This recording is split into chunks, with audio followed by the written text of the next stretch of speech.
Alrighty, hello guys, Ryan here for Feroz Moto, and today we are going to be talking about how to drive a manual transmission. I had someone in one of our recent videos comment saying that they want to know kind of a video on how to do a how-to guide on how to drive, and I'm going to try my best to articulate how I learned to man this beast and really learn how to drive really any car with manual. So there are a couple of key points of concern.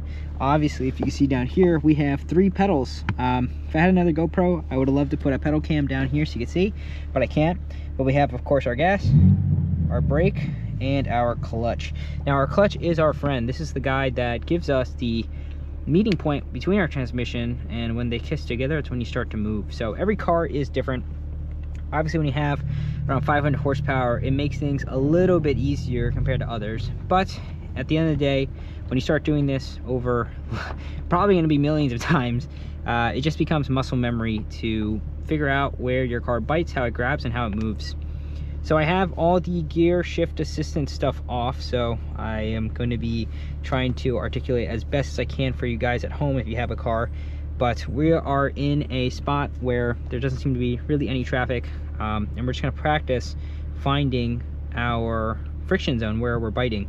Cars are different compared to motorcycles. Motorcycles, you can ride the clutch, doesn't really matter, they're wet, so they can kind of take that abuse as you're letting it go. But for dry clutches, which are cars, you really don't want to be riding the clutch because you will be smelling exactly what you're messing up here. So my car has 6 gears in an H pattern, as you can see here. 1, 2, 3, 4, 5, 6. I recommend before you even do anything with your car, you get really comfortable with knowing where your gates are for each gear. So for this car, I had the M2 before, and the BMW transmissions tend to be exactly the same. In regards to placement though, how your body is sitting, how your hands are positioned, it all matters in how comfortable you feel with shifting. So I recommend getting very comfortable in your seat, so you have full control and ready to commandeer this vehicle or whatever vehicle you're driving. So now that we have that set, for most cars, you want to either make sure, of course, you're in neutral before you start, because you would have a very bad experience, which has happened to me. But here I have a e-parking brake. It's another thing with manual cars. Since we don't have a park gear or anything, you always have to make sure you have your handbrake pulled or you're going to be rolling. Right now I'm stopped and I'm on a pretty level surface, so it's not a problem. But if you were to get out of the car and you didn't pull that, you might not come back to a car. You might roll down a hill and do some really bad things. All right, so I'm gonna turn the car on. So for my car, it forces me to put my foot on the clutch, right? So it's no matter what, you're disengaged to power. So even if I was in first and I start it, it's not going to want to buck and start and you know, have a really bad day. So you always want to make sure we're in neutral. In neutral, you can do anything. You can press the gas, you can brake, you whatever. The car is not in gear, it's not engaged in a gear, therefore you cannot do much harm when you're in neutral. Neutral is your friend unless you're not trying to find neutral. But that being said, now we have to get to our first gear. So my foot is in the clutch all the way. Make it a good habit to push your foot all the way down. And now our clutch is disengaged, right? Since we're in neutral, there is no gear for the clutch to go back and grab. So it's just kind of free flowing, spinning, and not doing any business. But now my foot is in to push the clutch. It's detense, so now it's detached. I'm putting it in first gear, so now I selected the gear. And now as I let go of my foot, you'll start hearing the car creep. So when you get more comfortable and confident, you kind of figure out where your car grabs, and you want to give, you know, as equal parts gas as it is to clutch.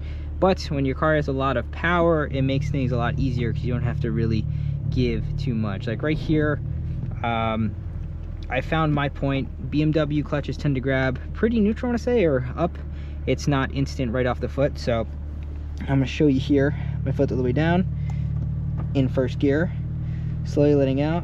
You'll hear the car start to whine, right? There it goes. And I'm giving a little bit of gas to just help it go. And now we are fully in gear. So now that we are in gear, you guys are probably gonna mess this up a lot, which I did. You get ready for the next gear. So kind of figuring out first gear and to second is kind of the big ones, because after that it gets pretty easy. But now that we're up to speed, usually I like to shift around 2,000 RPM, which I have here. I do the same, clutch in, put into second, and release the clutch. And now we're in second gear. Whenever you are coming to a stop, you want to make sure I always put clutch in, put it into neutral, and I can coast to a stop. So right now I'm coasting, I'm not giving any gas. One thing you get used to with manual cars is in automatics, they tend to creep automatically, right? Right now we're on a slight decline, so that's why we're rolling. But for us, I mean, just based on how gravity goes with the car and its weight, that's where it's gonna go. So we're gonna practice again. Clutch in first, slowly let it out, find my point. I hear the car whirring and I'm giving a little gas, and that's it. It's all it takes. Since I do daily this car and drive quite a lot, I just know where the spot is, and it comes really easy and natural. Some cars have stiffer clutches, some cars have worn clutches. They all act differently, and the main gist though is really feeling what the car is telling you, what you're hearing as well. You'll hear the RPM kind of go up, or you hear the clutch kind of grabbing, and from then you want to give a little bit of gas to help it really start chugging and moving forward. It looks like I am on fuel reserve, so I'll have to get gas soon, but we're going to practice a couple times. So as you see here, my RPM is around 2,000. You kind of want to stay around there to be most efficient for your gas mileage. So we're going to get to like 30 miles an hour here. See my RPM creep. I'm going to third, release clutch, and boom, we're in third. Now, we should work on downshifting. Now granted, I am not a master driver. I sometimes think I am, but I'm not. Downshifting and rev matching is one of the beauties of learning how to drive manual. Now, if you don't rev match, you are going to buck the car, right? Because we have the RPM moving at one speed and the clutch moving at the other. You always want to have a nice little connection with the two. So if they are not meeting at the same speed, one's going to have to give. And that's not good. Observe. So to go into second gear, right, since I'm at a lower gear to be at a higher RPM at this speed, I am, in theory, right, putting in the clutch, matching that speed. All right, so see, that wasn't perfect. So the RPM's dropped. So I'm gonna go third, right? I actually don't want to do it, but here I hit a perfect rev match. Clutch in first, slowly let out, give a little gas. We're in first gear. I am now rolling. First gear is extremely short. We got people over here. First gear is extremely short. You usually want to get out of it ASAP. So I'm into second now as I'm rolling. Once I get around like 25, 30 miles an hour, I'll shift into third. Okay, I'm into third. Now, I want to get into second. Since my RPM now is much lower, right? If I were to go into second, the car RPM would have to go up to match the speed of what my clutch is supposed to be at. So I'm clutching in, gassing, and letting out. So we're giving enough revs for the clutch to match, so it's not as abusive on the car's engine, right? You want it to be smooth. Smooth's the game.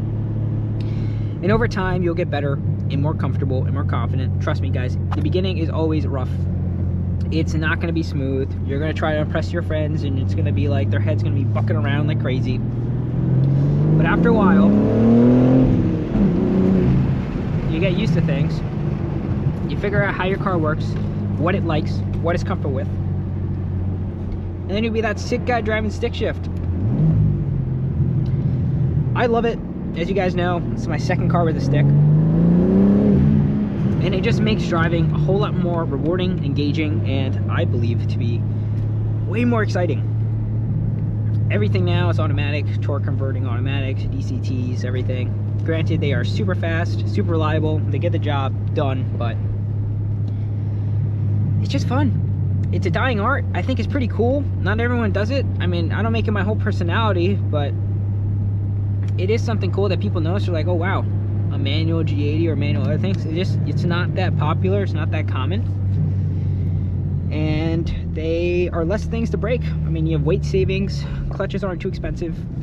You get to really control the car and do what it wants, right? So there's a lot of benefits. Granted, there's a lot of disadvantages too. Nowadays, cars with their automatics, way more efficient gas mileage wise, because typically they have more gears.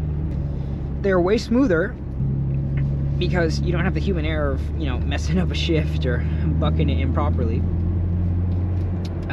It's way less annoying in traffic, especially in New Jersey. And, you know, I mean, you love it or you don't, but I definitely recommend you learn it. It's a very valuable skill, for me at least, for a person in the world of motorsports and cars and motorcycles. It's just a rite of passage, you know, learning how to drive manual. And I hope you guys learned something from this video. I am not the best teacher when it comes to this, but if you guys want, I will get a video trying to teach it to Adriana. I think that'll be fun to watch. So if you guys learned anything from this video, please like and subscribe. I read every one of your guys' comments. I really enjoy the feedback I'm getting from this channel, and I'll see you guys all in the next one. Stay awesome.